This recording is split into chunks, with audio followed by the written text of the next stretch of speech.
Nesse trabalho elaborado por Laura Kelda e Tarsila Vitória, iremos falar sobre Honoré de Balzac e as suas principais obras, Eugénie Grandet, O Pai Goriot, As Ilusões Perdidas e A Comédia Humana. Honoré de Balzac, nascido em 20 de maio de 1799, foi um importante escritor francês, notável por suas agudas observações psicológicas. É considerado o fundador do realismo na literatura moderna. Sua grande obra, A Comédia Humana, consiste de 95 romances, novelas e contos que procuram retratar todos os níveis da sociedade francesa da época, em particular a florescente burguesia após a queda de Napoleão Bonaparte em 1815. Entre seus romances mais famosos destacam-se A Mulher de 30 Anos, Eugénie Grandet, O Pai Goriot, O Lírio do Vale, As Ilusões Perdidas, A Prima Bette e O Primo Pons. Desde Le Dernier Juan, que depois se transformou em Les Juans, Balzac denunciou ou abordou os problemas do dinheiro, da usura, da hipocrisia familiar, da constituição dos verdadeiros poderes da França liberal burguesa e, ainda que o meio operário não apareça diretamente em suas obras, discorreu sobre fenômenos sociais a partir da pintura dos ambientes rurais, como em Os Camponeses de 1844. Além de romances, escreveu também estudos filosóficos, como A Procura do Absoluto em 1834 e estudos analíticos, como A Fisiologia do Casamento, que causou escândalo ao ser publicado em 1829. Balzac tinha uma enorme capacidade de trabalho, usada sobretudo para cobrir as dívidas que acumulava. De certo modo, as suas despesas foram a razão pela qual, desde 1832 até sua morte, se dedicou incansavelmente à literatura. Sua extensa obra influenciou nomes como Proust, Zola, Dickens, Dostoiévski, Flaubert, Henry James, Machado de Assis, Castelo Branco e Italo Calvino, e é constantemente adaptada para o cinema. Participante da vida mundana parisiense, teve vários relacionamentos, entre eles um célebre caso amoroso desde 1832 com a polaca Ewelina Hanska, com quem veio a se casar pouco antes de morrer.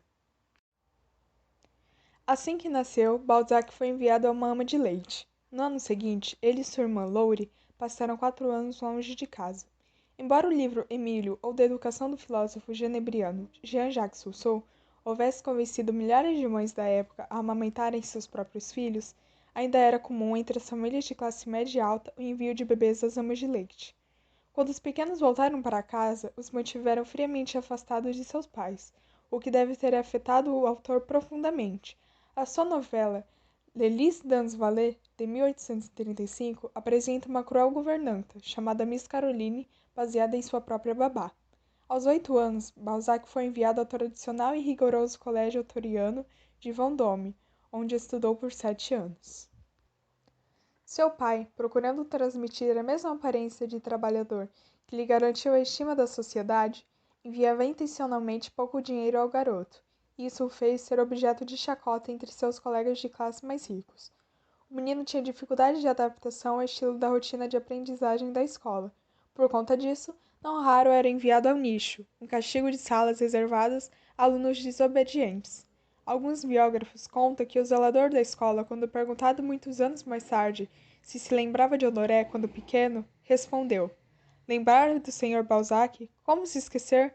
Eu tive a honra de escoltá-lo para a masmorra mais de uma centena de vezes. Ainda assim, os tempos que passava sozinho lhe proporcionaram a liberdade de ler todos os livros que encontrava pela frente. Balzac usou essas cenas da sua infância, assim como fazia com os vários aspectos de sua vida e das vidas de quem o cercava, em A Comédia Humana. Seu tempo em Vendôme é refletido em Louis Lambert, de 1832, romance sobre um jovem garoto que estuda num colégio oratoriano em Vendôme. O narrador diz: devorava livros de qualquer espécie, alimentando-se indiscriminadamente de obras sobre religião, história e literatura, filosofia e física. Ele havia-me dito que encontrava prazer indescritível ao ler dicionários por falta de outros livros. Contudo, embora sua mente e espírito fossem nutridos, o mesmo não poderia ser dito de seu corpo. Muitas vezes Balzac ficava doente, até que uma vez, finalmente, o diretor da escola contatou sua família com notícias de uma espécie de coma. Quando voltou para casa, a sua avó soltou: Olha só como a academia nos devolve os bonitos que os enviamos. O próprio Balzac atribuiu a sua coma a sua condição de congestionamento intelectual, mas o seu confinamento prolongado no nicho certamente era outro grande fator. Enquanto isso, paradoxalmente, o seu pai havia escrito um tratado sobre os meios de prevenir roubos e assassinatos e de restaurar os homens que cometem crimes a um papel útil na sociedade, no qual ele mostrava desdém pelos métodos de prisão como forma de prevenção da criminalidade. Em 1814, a família Balzac mudou-se para Paris. Honoré foi enviado a professores particulares e escolas pelos próximos 2 anos e meio. Esse foi um momento infeliz de sua vida, durante o qual ele tentou o suicídio em uma ponte que fica sobre o rio Loire. Em 1816, Balzac entrou em Sorbonne, onde teve aula com 3 professores famosos. François Guizot, que mais tarde se tornou primeiro-ministro, lecionava História Moderna. Abel François Villermont, recém-chegado ao Collège Charles-Germain, realizava palestras sobre literatura francesa e literatura clássica para cativar audiências. E Victor Cousin, o mais influente de todos, e dava aulas sobre filosofia e que incentivava seus alunos a pensar de forma independente. Uma vez concluídos os estudos, Balzac foi persuadido pelo pai a segui-lo no direito. Por 3 anos treinou e trabalhou como estagiário no escritório de Victor Passes, amigo próximo da família. Durante essa época, ele começou a entender os meandros da natureza humana. Em seu romance Le Notaire, de 1840, escreve uma jovem na profissão legal vê as rodas oleosas de cada fortuna, a disputa horrenda de herdeiros sobre corpos ainda não totalmente frios, e o coração humano às voltas de o Código Penal. Em 1819, Passes ofereceu a Balzac uma assessoria, mas o seu aprendiz estava suficientemente cheio de lei. Desesperava-se com a ideia de ser um funcionário, uma máquina, um mercenário numa escola de equitação, comendo e bebendo e dormindo em horários fixos, e por isso dizia: eu seria como todos os outros, e é isso que essas pessoas chamam de vida, essa vida do rebolo fazendo sempre a mesma coisa. Tenho fome e nada me oferece para satisfazer o meu apetite. Aqui anuncia sua intenção de ser escritor e a família combate o seu sonho. A renúncia à oferta do Sr. Passes causou grande discórdia na causa de Balzac, mas Honoré não foi definitivamente abandonado. Em vez disso, em abril de 1819, uma vez que a família mudava-se para a cidade mais modesta, autorizou-o a viver na capital francesa, de uma forma que o crítico inglês George Istanbul descrevia: em um sótão mobiliado da forma mais espartana possível, com o subsídio de fome e uma mulher idosa para cuidar dele, enquanto o resto da família se mudava para uma casa a 20 milhas, que seriam 32 quilômetros, nos arredores de Paris. O primeiro projeto literário de Balzac foi um libreto para uma ópera cômica, chamada Le Corsaire, baseado no The Corsaire de Lord Byron. Percebendo, no entanto, que teria dificuldade em encontrar um compositor, voltou-se para outras atividades. Em 1820, já havia completado os 5 atos da tragédia em versos Cromwell. Quando terminada, o seu revisor foi um homem chamado Andrieux, ex-tutor de Eugène Surville, irmã de Balzac, e que no manuscrito escrevia: o autor pode fazer tudo o que quiser, exceto literatura. Apesar desse comentário, e apesar desse trabalho ser fraco em comparação com suas obras posteriores, alguns críticos de hoje consideram seu texto de muita qualidade. Balzac estava convencido a mostrar a sua obra a seus parentes, e depois do ponto final foi a Ville Parisis e leu a peça inteira para sua família, que não se impressionou. Após essa tentativa, iniciou, embora nunca tenha finalizado, 3 romances: Stenier, Falturne e Corsino. A família o considerava um fracasso, e apesar de o pai lhe cortar a mesada, não desanimou, e viu que era hora de mudar de gênero. Em 1821, Balzac conheceu o empreendedor Auguste Le Poitevin, que convenceu o jovem a escrever contos que mais tarde seriam vendidos por ele a editoras. Em seguida, Balzac focou-se em obras mais longas, e em 1826 já havia escrito 9 romances, todos publicados sob pseudônimos para resguardar seu nome, e alguns produzidos em colaboração com outros autores. O escandaloso romance Vicaire de Ardennes, por exemplo, era atribuído a Ocre de Saint-Aubin e foi proibido por retratar relações quase incestuosas e trazer como personagem um padre casado. Tais dramalhões eram intencionalmente pobres, destinados sobretudo à venda comercial e à excitação do público. Na opinião do biógrafo George Saintsbury, eram curiosamente, interessantemente, quase atraentemente ruins. Stanbury refere que Robert Louis Stevenson tentou dissuadi-lo da literatura dessas obras iniciais de Balzac. O crítico americano Samuel Rogers, contudo, nota que, sem a formação que eles deram a Balzac, assim como a procura de seu caminho à sua concepção madura de romance, e sem o hábito de juventude de escrever sob pressão, dificilmente se pode imaginar a sua produção de A Comédia Humana. Outro biógrafo, Graham Hoppe, sugere que, assim que descobriu o romance, Balzac descobriu a si mesmo. Ainda durante essa época, Balzac escreveu 2 panfletos de apoio à primogenitura e à Companhia de Jesus.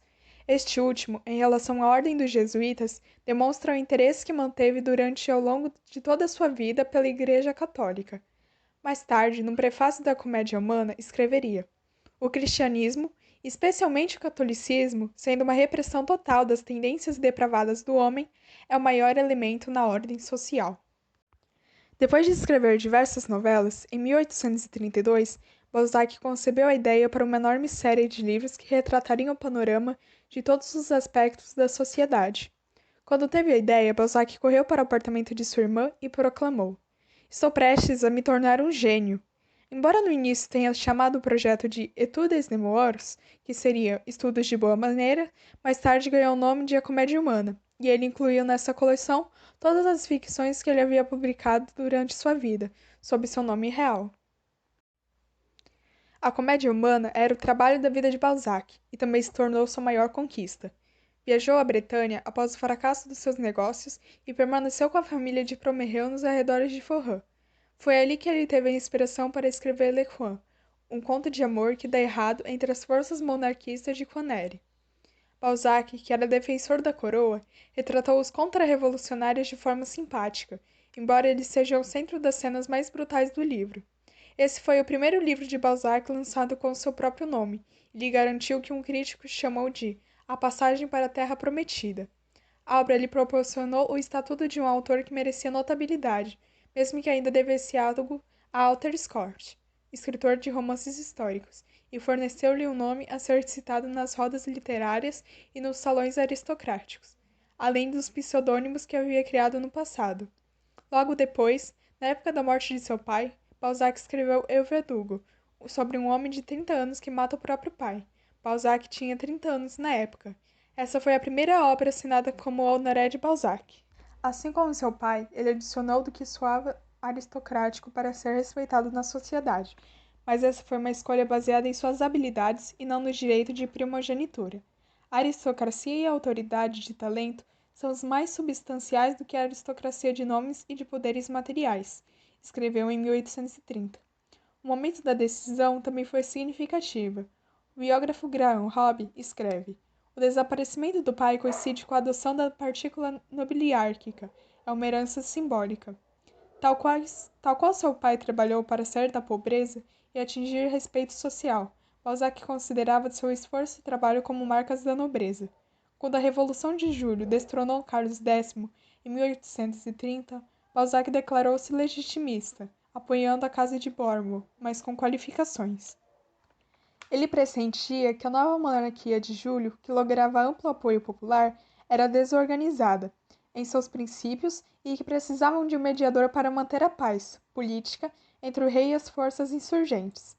Ele pedia um homem jovem e vigoroso que não pertença nem ao diretório nem ao império, mas que esteja encarnado em 1830. Planejou candidatar-se, apelando principalmente pelas classes mais altas de Chinon. Mas depois de um acidente quase fatal, em 1832, em que havia escorregado e rachado a cabeça na rua, Balzac decidiu não se candidatar às eleições. La Peine de Guerin experimentou sucesso em 1831, e é uma espécie de fábula sobre um jovem desesperado chamado Rafael de Valentim, que encontra uma pele de animal que prometia grande poder e riqueza. O protagonista logra ganhar esses atributos, mas perde a capacidade de gerenciá-los. No final, a sua saúde começa a falhar e ele é consumido pela própria confusão. Balzac desejava com essa trama testemunhar as voltas traiçoeiras que a vida dá, e seu movimento de serpentina. Em 1833, foi lançado Eugenia Grandet, seu primeiro romance a figurar entre os mais vendidos da época. A história de um jovem que herda o espírito de avareza do pai também tornou-se um dos livros mais aclamados de sua carreira. A escrita é simples, mas os personagens, especialmente o protagonista a título burguês, mostram-se dinâmicos e complexos. O Pai Goriot, 1835, foi seu próximo grande sucesso, em que Balzac transpõe a história de Rei Lear, uma Paris, da década de 1820, destituída de todo amor, mas que guardava amor pelo dinheiro. O fato do autor ter centralizado a figura de um pai na novela se correlaciona com o fato de que na época era mentor de seu secretário, o jovem Jules Sandeau, e principalmente porque agora, ao que tudo indica, também já era pai de Marie Caroline, com Maria do Fresnay. Em 1836, Balzac assumiu o comando de Croquis, de Paris, revista semanal de sociedade e política. Se esforçava para que suas páginas demonstrassem o máximo de imparcialidade possível e uma avaliação fundamentada em ideologias diversas. Assim, estava interessado em qualquer ciência social, política ou econômica, seja de direita ou de esquerda. A revista faliu, mas em julho de 1840 fundou outra publicação, chamada Revue Parisiense, que, contudo, durou somente até a terceira edição. Tais tentativas frustradas de negócios, acrescida de suas desaventuras, já citadas na Sardenha, providenciaram um milieu, apropriado para escrever o livro de duplo volume Ilusões Perdidas. O romance se foca em Lucien e Robespierre, o jovem poeta que se esforça para ganhar a vida e que fica preso no pântano das piores contradições sociais. Seu inglório trabalho no jornalismo reflete as próprias tentativas fracassadas de Balzac nessa área. Esplendores e misérias de cortesãs continua com a história de Lucien. Ele está preso por Abbé Herrera em um plano complicado e desastroso para recuperar seu status social. O livro é permeado por uma fenda enorme de tempo. A primeira parte, de 4, abrange o período de 6 anos, enquanto as duas últimas se concentram em apenas 3 dias. O primo Pons e a prima Betty contam a história de os parentes pobres. Detalhes sobre os testamentos e heranças dessas novelas refletem a experiência que o autor adquiriu quando era funcionário e estagiário no escritório de advocacia do amigo de sua família, Victor Passes. A realização desses 2 livros foram significativas, porque nessa época a saúde de Balzac se deteriorava e quase não pôde completá-los. Muitas de suas novelas foram inicialmente tornadas em série, como acontecia com as de Charles Dickens. O tamanho dessas obras não era predeterminado. Ilusões Perdidas estendeu-se milhares de páginas após o início numa loja de impressão de uma pequena cidade, enquanto A Garota dos Olhos de Ouro nos fornece um imenso panorama de Paris, embora seja uma novela muito focada em apenas 50 páginas. São notáveis os hábitos de trabalho em que se dispunha Balzac. Embora não conseguisse trabalhar rapidamente, esforçava-se com dedicação e foco incríveis. Seu método preferido era comer uma rápida refeição às 5 ou 6 horas da tarde e então dormir até meia-noite. Depois do descanso, levantava-se de madrugada e escrevia por muito tempo, às vezes interruptamente, com pausas apenas para tomar algumas xícaras de café preto, pois conforme escreveu, o café é a bebida que desliza para o estômago e põe tudo em movimento. Costumava trabalhar em um único trecho por cerca de 15 horas ou mais. Chegou a declarar que certa vez trabalhou ininterruptamente por 48 horas com apenas 3 horas de descanso. Além disso, realizava revisões obsessivamente, cobrindo provas de impressão com mudanças e adições a serem repostas. Por vezes, repetia este processo durante a publicação de um livro e, como resultado, criava despesas significativas para si próprio e seu editor. Não raro, o produto final era muito diferente da ideia concebida anteriormente e do livro original, embora alguns de seus livros nunca tenham chegado a um estado final, como o exemplo é esse. Eles não deixam de ser notados pelos críticos. Apesar de Balzac ter sido um eremita e vagabundo, conseguiu manter-se conectado e principalmente retratar como ninguém o mundo social que alimentava sua escrita. Era amigo de Théophile Gautier e Pierre Maréchal, de Bernard Dugral e conhecia Victor Hugo, a quem admirava e escrevia cartas. Não gastava seu tempo em salões, tampouco em clubes, como faziam muitos de seus personagens principais. Porque, como dizem biógrafos e críticos, Balzac não se sentia confortável nesses lugares, pois pressentia que seu negócio não era frequentar a sociedade, mas criá-la. Porém, frequentou muitas vezes o Château de Sachet, próximo à sua cidade natal, Tours, e que era a casa de seu amigo Jean de Margonne, amante de sua mãe e pai de seu irmão mais novo. Muitos dos personagens atormentados de Balzac foram concebidos no quarto do segundo andar. Hoje, esse château é um museu dedicado à vida do autor. Em fevereiro de 1832, Balzac recebeu uma carta de Odessa, sem remetente e assinando apenas como a estrangeira, expressando tristeza pelo cinismo e o ateísmo de seu livro, La Paix de Garrin, e a imagem negativa que o livro fazia das mulheres. Ele respondeu comprando espaço nos classificados de Gazette de France, esperando que o seu crítico misterioso descobrisse a propaganda. Assim começava uma correspondência de 15 anos entre Balzac e o objeto de seus mais doces sonhos. Era casada com um homem 20 anos mais velho que ela, Wacław Haski, rico polonês proprietário de terras que vivia em Kiev. Havia sido um casamento de conveniência, com o intuito de preservar a fortuna da moça. Em Balzac, Evelina encontrara uma alma gêmea para seus desejos emocionais e sociais, uma vez que também aspirava a viver entre a gente e as ruas glamourosas da capital francesa. A correspondência de ambos revela um intrigante equilíbrio entre paixão, decência e paciência.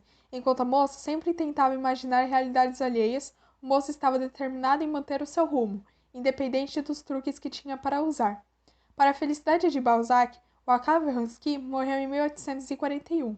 Com isso, o admirador de sua viúva finalmente teve a oportunidade de concretizar mais facilmente seus sonhos e prosseguir com seus afetos. Concorrendo com o compositor húngaro Franz Liszt, Balzac a visitou em São Petersburgo, em 1843, e impressionou-se com o que viu.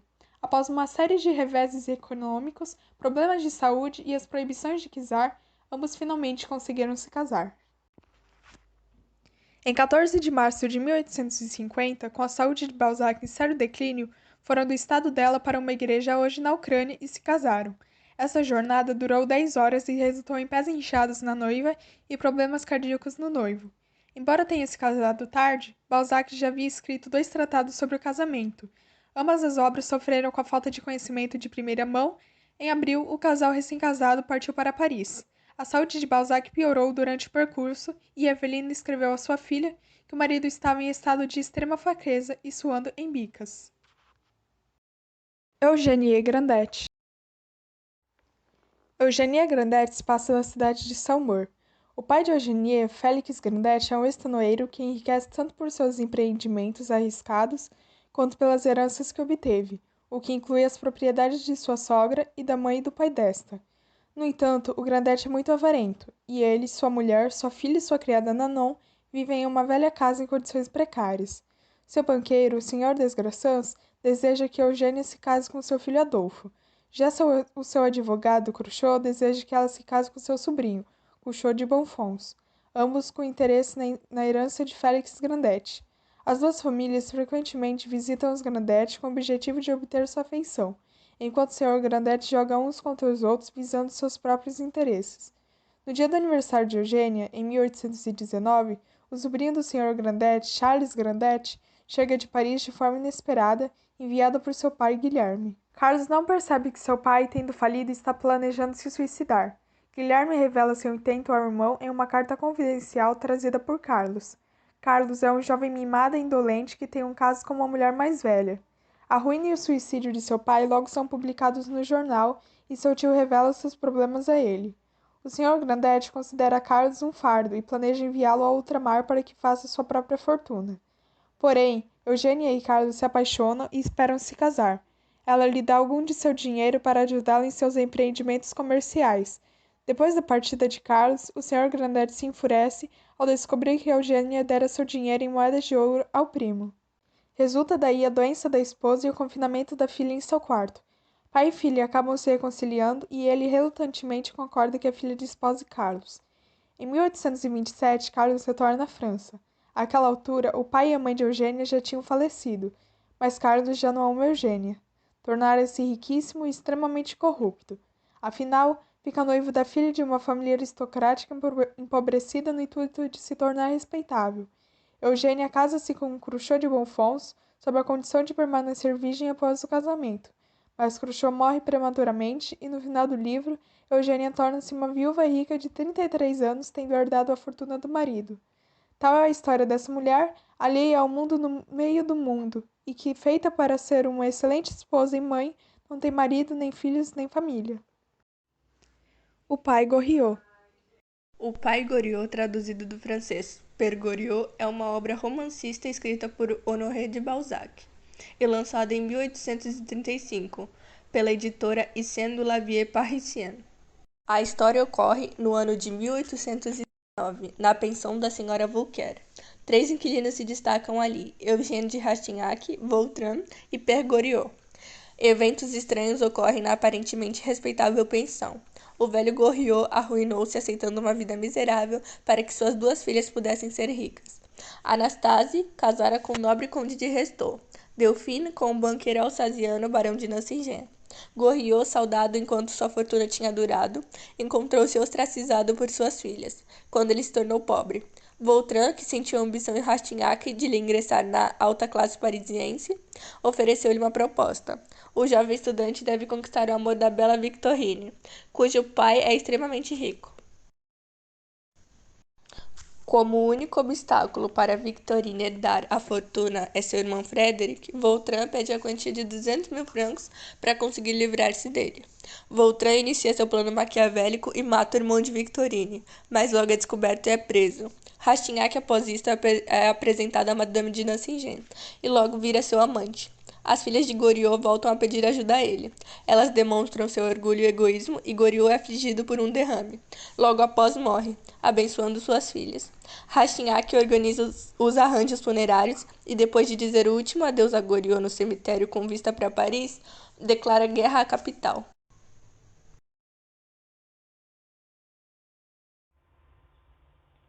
Os Dois Poetas é a parte mais curta do romance.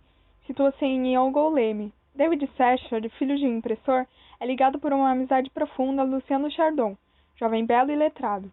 O pai de David revende sua tipografia ao seu filho, sob condições muito desfavoráveis a ele. David, que possui pouco gosto pelos negócios, fica à beira da ruína. Contudo, ele consegue sobreviver graças ao devotamento e ao amor de sua mulher, Eva, que é a irmã de Luciano. David procura um segredo, um processo novo que torne possível a produção de papel de fibras vegetais a custos mais baixos. Luciano enamora-se por uma mulher da nobreza, Madame de Bergeton, que vê nele um grande talento para a poesia. Ele vê nela sua Laura, e a imitação de Petrarca, dedica-lhe uma coleção de sonetos. Ela o introduz na sociedade da província e apaixona-se por ele. Este amor entre um jovem e uma mulher mais velha casada dá o que falar. Para escaparem do escândalo, os amantes vão se instalar em Paris, onde ele almeja iniciar carreira literária. Um grande homem da província em Paris é a mais longa das 3 partes. Luciano, ao chegar a Paris, percebe-se bem miserável diante da elegância parisiense. Pobre e pouco familiarizado com os costumes da capital, ele comporta-se de modo ridículo na ópera, onde dá seus primeiros passos na vida nova. O que faz com que Madame de Bergeton, aconselhada por sua prima marquesa, abandone-o rapidamente para não comprometer-se diante da alta sociedade parisiense. Suas tentativas para publicar seus livros fracassam. Ele encontra então um jovem filósofo liberal, Daniel Artés, que o introduz ao cenáculo, um círculo de homens jovens de tendências políticas e ocupações diversas que compartilham em uma amizade perfeita uma vida ascética ao serviço da arte ou da ciência. Luciano frequenta o cenáculo durante algum tempo. Todavia, demasiado impacientemente para obter sucesso pela via árdua só do trabalho literário, ele cede à tentação do jornalismo, universo corrompido no qual ele consegue rapidamente fazer sucesso. Luciano passa a assinar seus artigos como Luciano de Rubempré, sobrenome aristocrático de sua mãe antes do casamento. Apaixona-se por uma jovem atriz e leva uma vida de luxo com ela. Sua missão leva a interessar-se pela política e de um jornal liberal ele passa a escrever no jornal monarquista. Essa falta total de princípios é mal vista no meio jornalístico. Seus antigos amigos atacam-no violentamente e seus novos colegas não o suportam. Ele logo se arruína. A isso adiciona-se a morte de Coralia. Luciano resolve finalmente voltar a Angoulême para solicitar a ajuda de David, a quem ele já havia pedido ajuda financeira, em várias ocasiões, inclusive falsificando sua assinatura em notas falsas que levariam seu amigo à completa ruína. David, depois de numerosas experiências, encontra enfim o processo de fabricação do papel que tanto procurava, mas os irmãos contentes, concorrentes de David, o arruinam com a ajuda de um espião, Cerizet, empregado da tipografia de David para obter seu segredo. David é preso por não quitar as dívidas feitas por Luciano em Paris. Por causa da catástrofe que causou à família, Luciano decide suicidar-se. Porém, quando iria afogar-se, é impedido por um misterioso padre espanhol, Carlos Herrera, que oferece-lhe dinheiro, glória e vingança, sob a condição de que Luciano o obedecesse cegamente a partir de então. Luciano aceita o pacto. Ele envia a David a soma necessária de dinheiro para quitar suas dívidas e parte para Paris com o padre estranho. David chega a um acordo com os irmãos Contente, para que estes explorem sua invenção. David e Eva retiram-se para viver num campo de forma bucólica, simples e apaixonada no pequeno vilarejo de Marsac.